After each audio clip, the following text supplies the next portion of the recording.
Insha Allah a cikin wannan bidiyon za mu koya muku yadda ake yin seti na smile voice, musamman ma ga wanda idan ya kira ba a jinsa da sauransu. Duk sanda ka fuskanci wannan matsalar nan to ka tsaya ka kalli bidiyon nan daga farko har ƙarshe, na tabbata zai taimaka maka. Sannan kuma kana buƙatar katin smile, akwai shi a cikin application ɗin Yadda data. Idan kuma kana buƙatar data mai arha, za ka yi amfani da application ɗinmu mai suna Yadda. Insha Allah za ka samu data cikin aminci tare da alfama.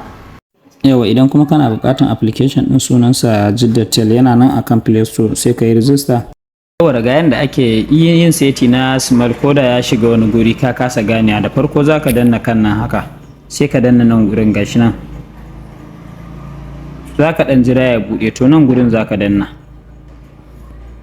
To duk wani abu wanda kaga baya wannan layin, daga nan abin da yayi saman nan kaga baya cikin nan, to duk wanda yake nan to baka bashi allowed ba, dole zaka bashi allowed. Musamman ma ga wannan microphone din nan, shine kamar mawafis na magana. Idan har ya zama ne yana kasan nan to ba zai yi ba, ko da ka kira mutum zai ce baya jinka. To abin da zaka idan kaga wannan ko wannan ko wannan a nan kasa, to zaka danne shi kamar haka. Ga yanda na danne kan kyamarar nan, sai ka danna allowed din nan, wannan nan ba na tsakiyar nan ba kuma na ƙasan nan ba, nan gurin shine allowed, ka bashi dama aiki kenan.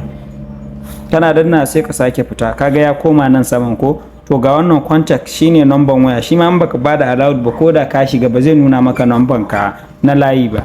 Sai ka danna haka, shi kuma gashi nan guda biyu ma ya nuna kurin, sai ka dora shi akan allowed din nan, gashi na ya hau, sai ka fita.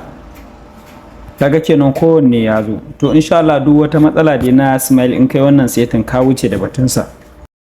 Don wa idan ka ji daɗin wannan bidiyon, za ka iya danna mana alamar subscribing, da zarar mun ɗora shirye-shiryenmu za ka same mu. Insha Allah muna godiya.